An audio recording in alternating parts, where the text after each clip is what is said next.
İlk defa Champions'a giden bir Türk takımı olduk. Champions zaten Valorant'ın en önemli turnuvası ve en büyük turnuvası. 5 Türk olarak buna katılmak gurur verici. Dream come true derler ya, öyle bir şeydi. This is historical for Turkish Valorant to have a Turkish team here playing a Champions baby.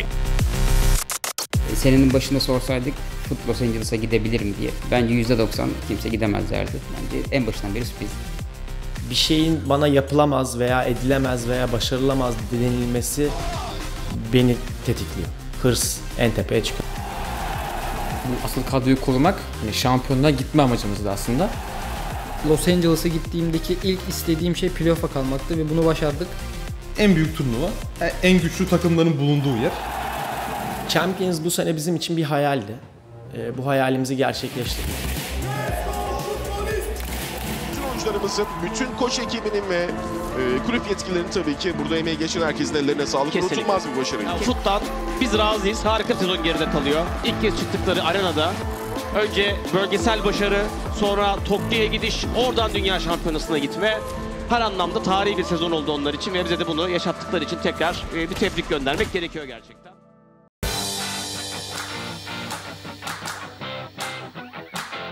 Bizim öncelikle tabii ki partner olma döneminde bu asıl kadroyu korumak, hani şampiyonluğa gitme amacımızdı aslında. Takım 2017'den beri aktif olarak e-sporun içerisinde. Valorant oyun çıktıktan bir 5 ay sonrasından beri aktif denilebilir. İlk defa Champions'a giden bir Türk takımı olduk zaten. Hani bunun Türkiye e-sporda bence karşılığı çok büyük ama onun dışında bizim kendi takımımız içinde sene başında koyduğumuz hedeflerin en üstünde duruyordu.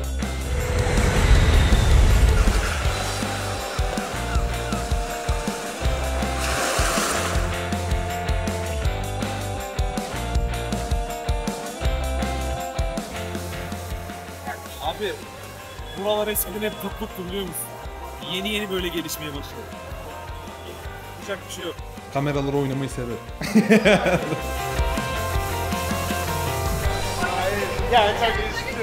Biz Masters'a çıktık Tokyo'ya. Tokyo'dan Champions LA'de oynandığı için LA'ye geçtik. O yüzden gezici bir turnuvamız oldu bu sezon.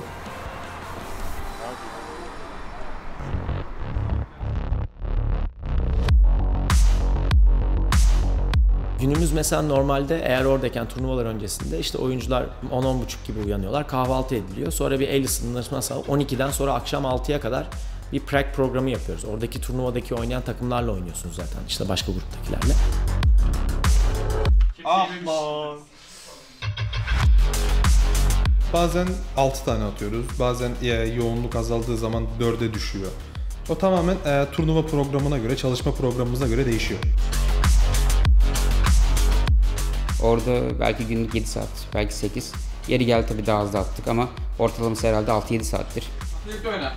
2 tane rampa gidiyor, bir seti. Çok karmaşık bir hal alıyor. Hal almaya başladı. Eskiden buna ihtiyacımız yok. Yani yaklaşık 6'ya kadar bu sürüyor. 6'dan sonra bir saatte o yaptığınız preplerin bir analizi var içeride. Saat oldu 7. Çocukların zaten kafası kazan gibi. Örnek veriyorum, Moj buradayken sizin rotate atmanız değil de Moj buradayken siz rotate atmanızı istesin ama diğer taraftaki de yönü belirlesin. Oradan çıktık, hep beraber bir yemek yedik. Ondan sonra zaten herkes odasına dönüyor. Dolayısıyla özellikle turnuva öncesindeki o periyotta çok fazla bir zamanımız yok. Türlü patatesi $18 vermem. Ne kadar verirsin? Abi $10 var maksimum. İnsanlara dışarıdan gelen işte oh ne güzel şu şehre, şu ülkeye gittiniz. Biz oraya gittiğimizde bizim kamp aslında. Rutin program sürekli devam ediyor. Kolay bir şey değil. Yani bu sırada tabii şeyler var. Yediğiniz şeye dikkat etmeniz gerekiyor. Hastalık kapmamanız lazım. Uykunuzu almanız lazım. Hani bu tarz şeylere de çok dikkat etmemiz gerekiyor. B uzuna yaptık mı hiç? Side'dan. Side'ın köşesinde içine giriyorduk, izalıyorduk, direkt tak yarışıyorduk. B uzuna bakalım. Uzun yok diye hatırlıyorum ben. B uzun daha aslında side'ın içinden vardı. Göster.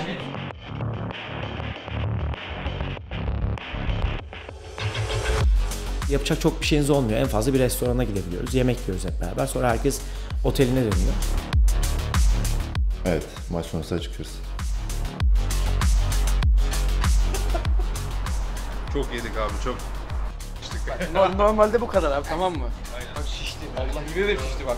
Çok fazla yağlı, çok fazla hani böyle ve porsiyonu da çok fazla büyüktü. Yani normal bir insanın yiyebileceği porsiyonlarda değildi. O yüzden herhalde yemekleri en düşük sırada olabilir diğer ülkelere nazaran. Erkek adam X-Large yer. Bak bunun dudağı da erkek. Oğlum bu X-Large manyak. En çok yemek yiyen menajer.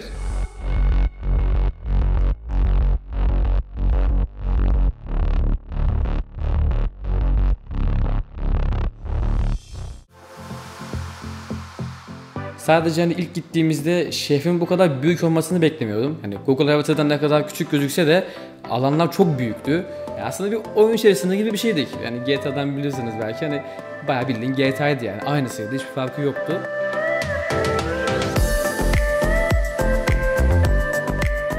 Çok güzel bir şehir. Yani yaşanılacak bir yer gerçekten.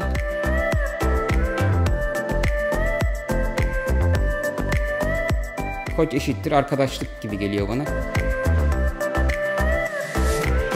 Şov yaptım orada. Plaj voleybolu yerim adamı hiç.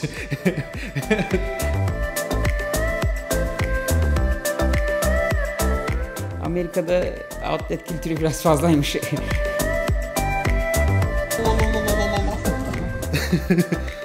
Çok para yedik. Abi ben buraya ne zaman girsem hep böyle çıkıyorum.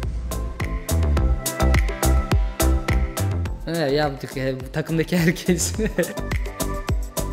Yani Los Angeles'ın bir tarihi olsaydı, bir dokusu olsaydı tabii ki orayı da gezmek isterdik. Ama hani kalkıp Universal Studios'a gitmedik mesela, onun yerine, onu söyleyebilirim. Onun yerine antrenman yapmayı yeğledik.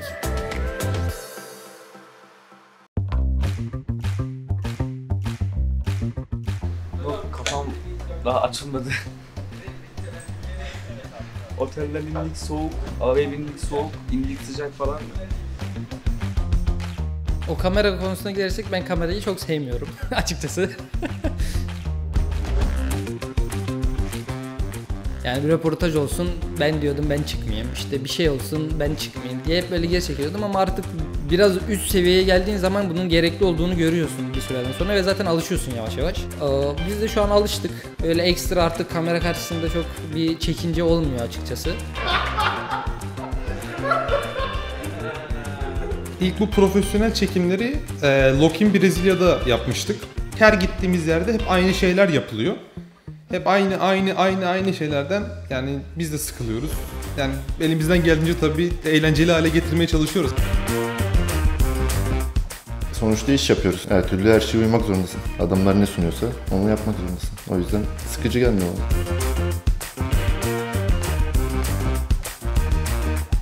Ya Moj takımın abisi. Hani takıma böyle frenleyen veya gaza bastıran kişi o. Aynı şekilde Kiwi bence takımında küçük kardeşi. Genelde en çok kızılan, edilen ama en böyle zıpır denilen de. Ya Dodo Krax bence tam bir profesyonel. Hem ne yapması gerektiğini çok iyi bilen, hem hayatıyla alakalı çok net fikirleri olan. Ayrıca çok da yetenekli yani. Herifin eline versek oynuyor. Çok değişik bir adam. Mr. Fombit de kendi halinde bir tip. Ama ilginç bir karakter. Yani insanların galiba tanıması gereken bir karakter. Bu şekilde Ata da zaten Ata. Hani onu çok açıklamaya gerek yok. Nasıl görüyorsanız Ata o. Çok sıcak.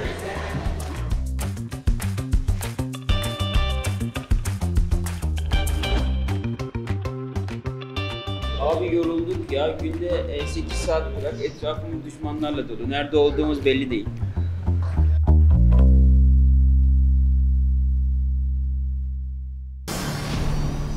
Of Valorant Champions, of course, coming at you live here at the Shrine Hall in Los Angeles, California.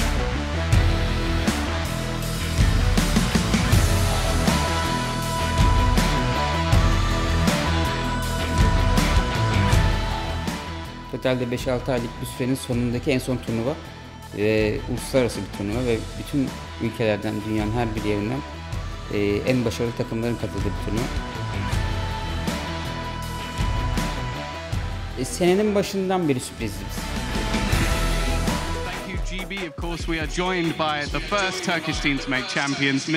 Champions bu sene bizim için bir hayaldi. Bu hayalimizi gerçekleştirdik. Yani hayal gerçekleşmesi kolay bir şey değildir. Maça yarım saat kaldı. Bence şu an göstereceğimiz performans tam performansımız oldu. Champions olduğum için biraz mutluyum, heyecanlıyım ama hani maç için öyle ekstra bir hayatım gerginlik, heyecanlık yok şu an. Çünkü Tokyo'dan beri çalıştığımıza inanıyorum. Kendimizi geliştirdik. Tokyo'daki tanesini yapmayacağımız güvenim tam, takıma da güvenim tam. O yüzden ben okeyim. Bak kablosu takılı diye neden çalışıyor sence klavye? Çünkü Logitech. Anladın mı? Sponsor. Logitech'in verdiği avantajlar bunlar. Havalı gözüküyorum şu an. T1'la maçımız var. Champions'daki ilk maçımız ve bugünün de ilk maçı. Bir ince heyecan var ama kritik bir maç. T1'ı yenersek çok yüksek ihtimalle gruplardan çıkmayı garantileyeceğiz gibi. Varımızı yoğumuzu bu maçta vereceğiz. Buradan yol finale kadar gider yani. Onu söyleyeyim. Eğer doğru günümüzde olursak finale kadar götürürüz. Bu dakikadan sonra her şey sizde. İyi ki varsınız, iyi ki bizimlesiniz. Harika bir sezon oldu. Güzel taçlandırıp öyle bitirelim. 2, 3, Foot Win! Haydi!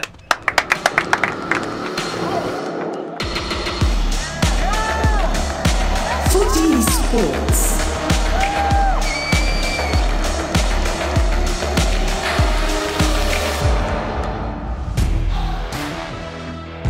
Champions zaten Valorant'ın en son turnuvası olduğu için en önemli turnuvası ve en büyük turnuvası. Buna katılmak, özellikle 5 Türk olarak buna katılmak hepimiz için çok büyük bir önem arz ediyordu. Bizim için böyle dream come true derler ya, öyle bir şeydi. En büyük turnuva, en güçlü takımların bulunduğu yer. Yani herkesin buraya çıkıp kendini göstermesi gerekiyor.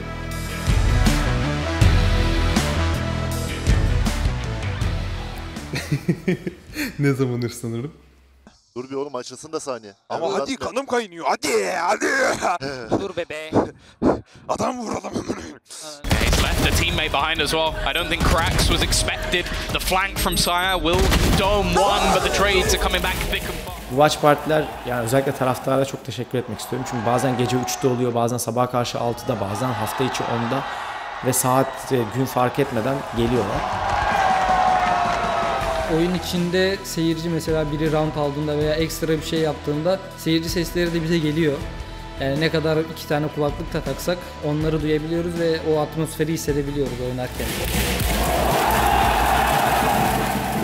If someone from Foot overextends, what was that? It won't last too long without a captain. The trade out is good for Mr. Fallen Foot with 13-4.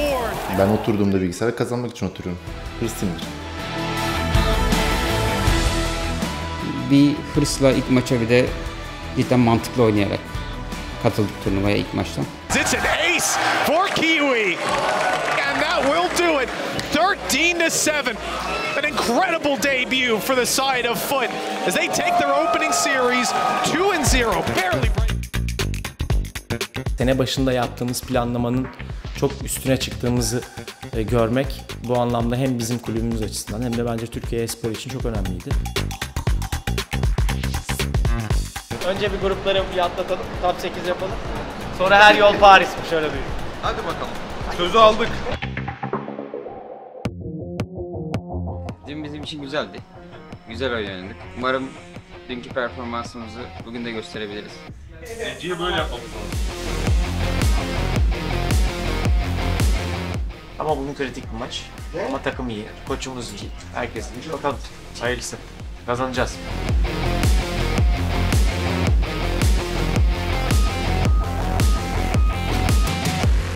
Haydi. Hazır mıyız lan? Haydi. 1, 2, 3, Foot Win. Haydi. Devam.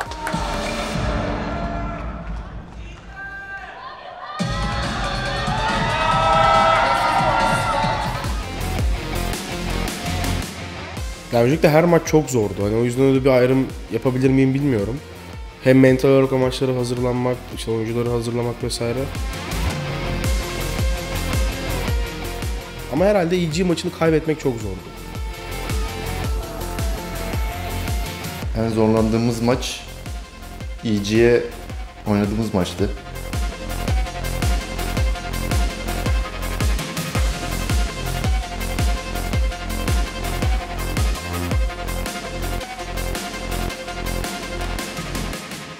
Otelden venue'ye, venue'den otele tekrar bu rutin program sürekli devam ediyor.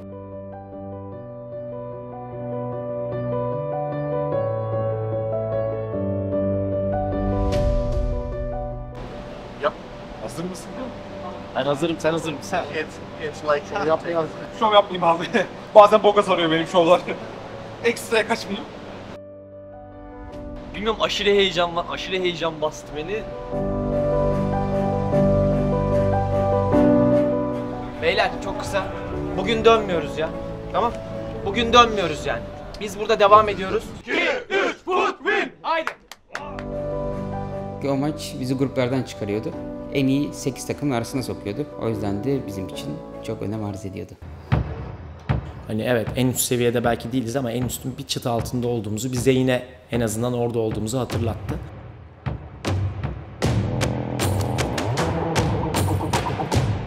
İlk 8'e girmek gerçekten çoğu takımın hayaliydi. Belki bizden daha iyi takımlar bile ilk 8'de kalabilirken biz kaldık.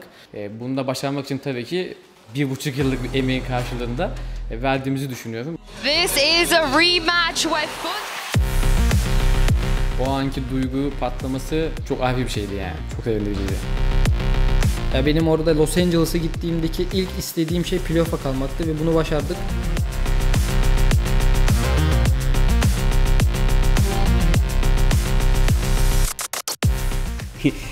Sadece Los Angeles için değil. Yani emeğinin başından beri sürpriz takımımız.